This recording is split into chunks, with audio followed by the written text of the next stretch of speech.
Hello friends, आज हम करेंगे चैप्टर नंबर 3 जो है ग्रीवेंस रिड्रेसल मैकेनिज्म यानी कि शिकायत निवारण तंत्र। अब देखिए कि जब हम इंश्योरेंस की बात करते हैं तो उसमें क्लेम सेटलमेंट एक कंसेप्ट रहता है या एक मेन टॉपिक है, ठीक है। पर कई बार क्या होता है कि इंश्योरेंस जो है वो किन्हीं कारणों से अपने कस्टमर का क्लेम जो है वो कैंसिल कर देते हैं, ठीक है ना। तो ऐसे केसेस में अब जो कस्टमर है वो कहां जाए। अब जैसे कि हमने पिछले चैप्टर में पढ़ा था कि इंश्योरेंस को एक प्रोडक्ट माना गया है, ठीक है, इंटेंजिबल प्रोडक्ट माना गया है। तो जिन लोगों की क्लेम्स जो है वो रिजेक्ट हो जाया करते थे उन लोगों को अपनी कंप्लेंट के लिए कहां जाना पड़ता था, कंज्यूमर कोर्ट्स में, ठीक है। अब कंज्यूमर कोर्ट्स में तो पहले ही इतना रश रहता है ना, तो वो बहुत बड़ी प्रॉब्लम की बात थी। तो IRDAI ने 1998 में यानी कि IRDAI ने 1998 में एक सिस्टम सेटअप किया ताकि जो क्लेम से रिगार्डिंग शिकायतें थी उनको सॉल्व किया जा सके, ठीक है। और इस सिस्टम को नाम दिया गया IGMS यानी कि इंटीग्रेटेड ग्रीवेंस मैनेजमेंट सिस्टम। आपको इसकी फुल फॉर्म याद रखनी होगी क्योंकि ये भी आपको क्वेश्चन पूछा जाता है कि IGMS की फुल फॉर्म बताइए। तो बहुत सारे स्टूडेंट्स आई को इंश्योरेंस कह देते हैं, पर आपको इसकी फुल फॉर्म याद रखनी है। क्या है इसकी full form? Integrated grievance management system.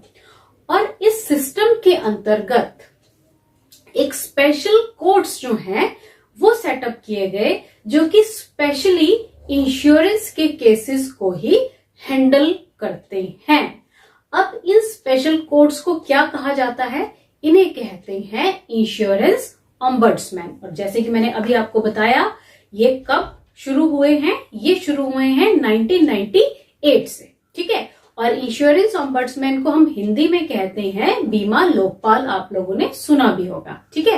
तो ये जो बीमा लोकपाल है या फिर इंश्योरेंस ऑम्बड्समैन है, इनकी स्थापना स्पेशली इंश्योरेंस से रिलेटेड जो केसेस हैं उनको सॉल्व करने के लिए ही की गई है, ठीक है।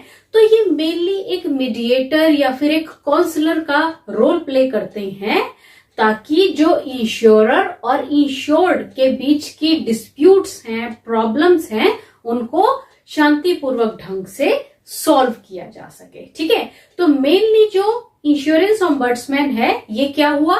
ये हो गया एक काउंसलर, ठीक है, जो कि इंश्योरर और इंश्योर्ड, क्योंकि दोनों के बीच में डिस्प्यूट है, प्रॉब्लम है, तो इनको ये सॉल्व कर सकता है, ठीक है।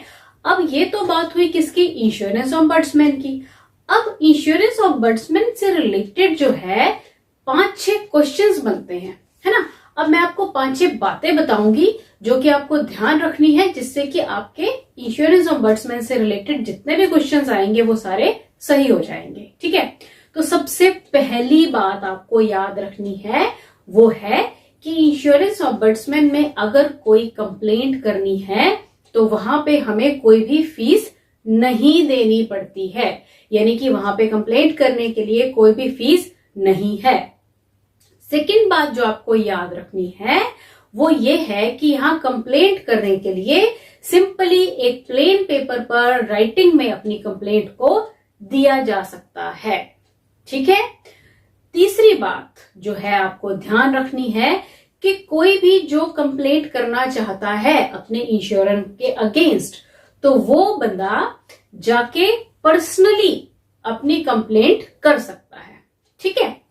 और चौथी बात इसकी है कि क्योंकि बंदा पर्सनली जा सकता है ना, तो यहां पे कोई भी वकील की आवश्यकता नहीं रहेगी, यानी कि कोई भी लॉयर जो है हमें वो नहीं चाहिए, ठीक है।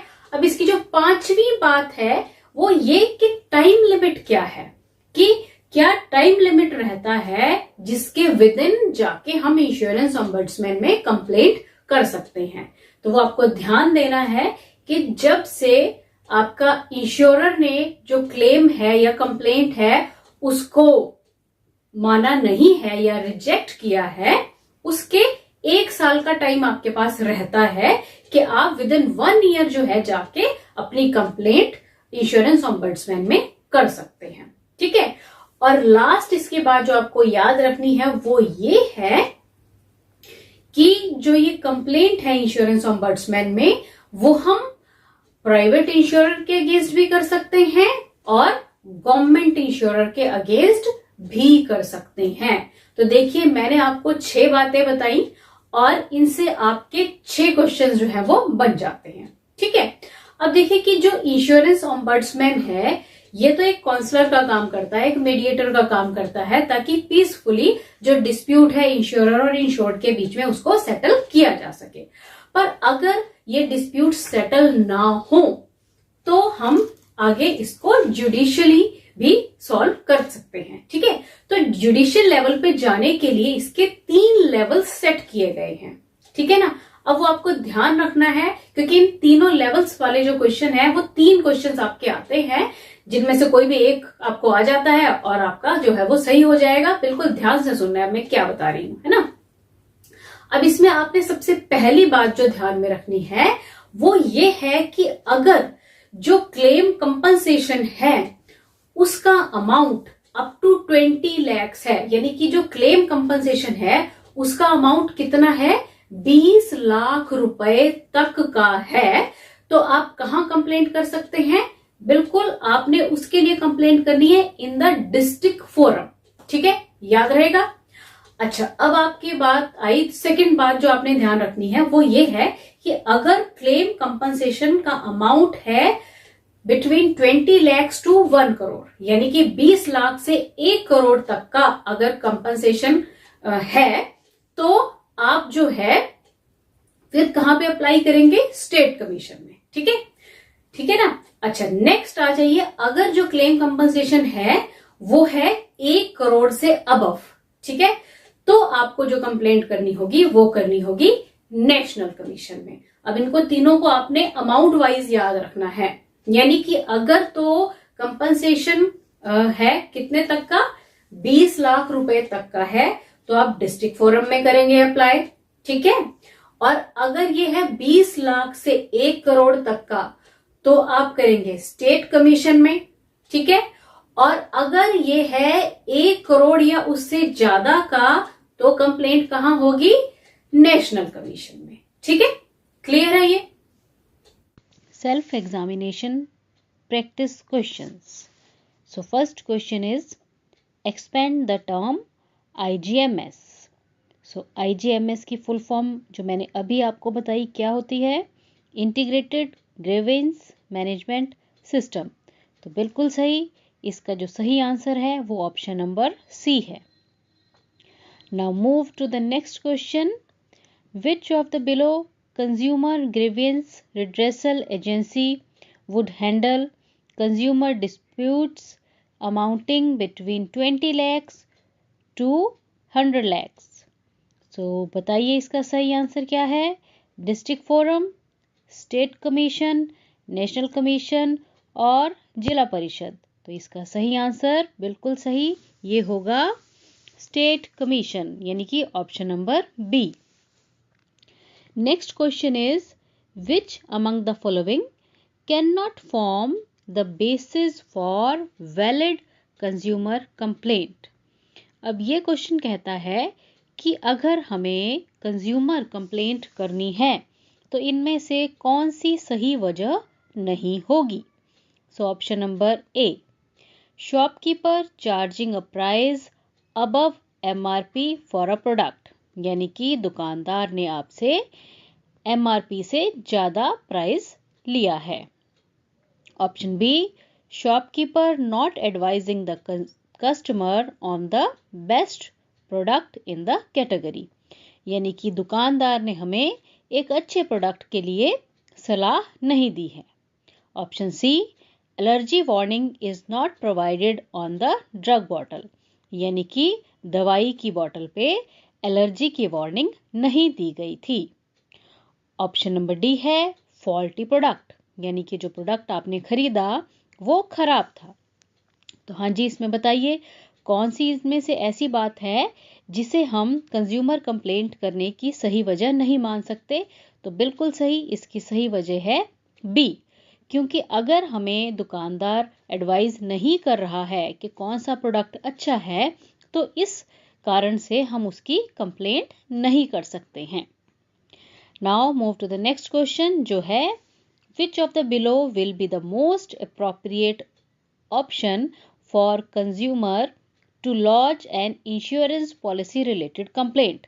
तो जैसे कि अभी हमने बात की कि अगर इंश्योरेंस पॉलिसी के रिगार्डिंग हमें कोई कंप्लेंट है तो हमें कहाँ पे कंप्लेंट करनी चाहिए? बिल्कुल सही, हमें उसके लिए कंप्लेंट करनी चाहिए इंश्योरेंस ओम्बड्समैन में।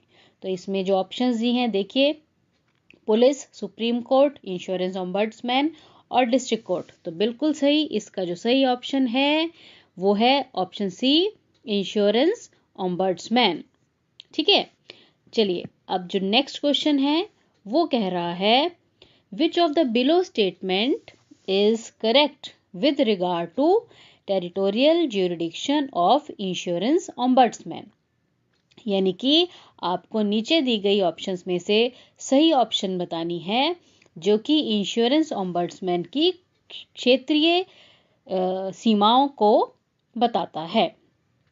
सो सबसे पहली option, insurance ombudsman has national jurisdiction, यानी कि जो इंश्योरेंस ओम्बड्समैन है, यानी कि जो लोकपाल है, बीमा लोकपाल है, वो नेशनल लेवल पर काम करता है। दूसरी ऑप्शन कह रही है insurance ombudsman has state jurisdiction, यानी कि बीमा लोकपाल स्टेट लेवल पर काम कर रहा है। थर्ड ऑप्शन है insurance ombudsman has district jurisdiction, यानी कि बीमा लोकपाल जिला लेवल पर काम करता है। या फिर फोर्थ ऑप्शन जो कि है insurance ombudsman operates only with in specified territorial limits. Insurance ombudsman जो है वो कुछ ही क्षेत्रीय लिमिट्स तक या सीमाओं तक सीमित है। तो यही इसका सही आंसर होगा, क्योंकि इंश्योरेंस ओम्बड्समैन या जिला लोकपाल जो अदालतें हैं वो ऐसे केसेस को सॉल्व करने के लिए बनाई जाती हैं या ऐसे लोगों के लिए बनाई जाती हैं जो कि कोर्ट्स में जाने के पैसे अफोर्ड नहीं कर सकते। इसलिए जो इंश्योरेंस ओम्बड्समैन है वो कुछ ही सीमाओं तक सीमित रहता है। अब अगला क्वेश्चन है, how is the complaint to be launched with an insurance ombudsman? यानी कि अगर हमने इंश्योरेंस ओम्बड्समैन पे अपनी कंप्लेंट लॉन्च करनी है तो हम वो कैसे कर सकते हैं? तो इसका सही आंसर हमें चुनना है चार ऑप्शंस में से। पहली option, complaint is to be made in writing, यानी कि जो हमें कंप्लेंट करनी है वो हमें लिखित में करनी होती है। Second option, complaint is to be made orally over phone, यानी कि हम फोन पर भी मौखिक तौर पे ये कंप्लेंट कर सकते हैं। सी ऑप्शन कह रही है कि complaint is to be made orally in face to face manner, यानी कि हम कंप्लेंट मौखिक तौर पे फेस टू फेस वे में भी कर सकते हैं। और डी ऑप्शन कह रही है complaint is to be made through newspaper advertisement, यानी कि ये जो कंप्लेंट है वो हमें न्यूज़पेपर यानी कि समाचार पत्र में एडवर्टाइजमेंट देके करनी पड़ती है। तो देखिए इसका सही आंसर जो कि मैंने अभी आपको डिस्क्रिप्शन देते हुए बताया ही है कि कंप्लेंट हम सिंपली राइटिंग में कर सकते हैं। तो इसका सही ऑप्शन जो है वो होगा A. Now move to next question, what is the time limit for approaching an insurance ombudsman? तो जैसा कि इस क्वेश्चन में क्या पूछा गया है कि अगर आपने इंश्योरेंस ओम्बड्समैन में कंप्लेंट करनी है तो उसकी टाइम लिमिट क्या होती है? मैंने अभी आपको बताया था कि इसकी टाइम लिमिट होती है with in 1 year after rejection from the insurer, यानी कि जब इंश्योरर हमारा केस रिजेक्ट कर दे उसके 1 साल का टाइम रहता है कि हम अपना जो कंप्लेंट है इंश्योरेंस ओम्बड्समैन में कर सकते हैं। तो बिल्कुल सही, इसका सही आंसर है C, within 1 year of rejection of the complaint by insurer. Now move to the next question, which among the following is not a prerequisite for launching a complaint with the ombudsman? यानी कि जो नीचे दी गई options हैं इनमें से कौन सी सही बात नहीं है अगर हमने ओम्बड्समैन में कंप्लेंट करनी है। पहली option, complaint must be made by an individual on personal line insurance, यानी कि कंप्लेंट जो है वो कोई भी इंडिविजुअल पर्सनली कर सकता है, तो ये तो सही ऑप्शन है। दूसरी बात, complaint must be lodged with in 1 year of the insurer rejecting the complaint, तो ये भी सही है, यानी कि 1 साल के भीतर हम जो कंप्लेंट है वो कर सकते हैं जब हमारी कंप्लेंट इंश्योरर रिजेक्ट कर दे उसके 1 साल के भीतर। और तीसरी ऑप्शन है, complainant has to approach to consumer forum prior to ombudsman, यानी कि जो कंप्लेनेंट है, जो कंप्लेंट करने वाला इंसान है, उसे ओम्बड्समैन में जाने के बजाय कंज्यूमर फोरम में जाना चाहिए। तो बिल्कुल सही यही वाली गलत ऑप्शन है जो उन्होंने हमें चुनने के लिए कहा था। ठीक है, तो इसका जो सही आंसर है वो है सी। अब आइए नेक्स्ट क्वेश्चन क्या कह रहा है, आर देयर एनी फी और charges that need to be paid for lodging complaint with in the ombudsman. तो ये क्वेश्चन कहता है कि क्या ओम्बड्समैन में कंप्लेंट करने के लिए हमें फीस देनी पड़ती है, और देनी पड़ती है तो कितनी देनी पड़ती है। तो अभी मैंने आपको डिस्क्रिप्शन में बताया था कि इसके लिए हमें कोई फीस नहीं देनी पड़ती। तो जल्दी से चेक कीजिए सही ऑप्शन कौन सी है। बिल्कुल सही, ये है बी ऑप्शन, नो फी और charges need to be paid.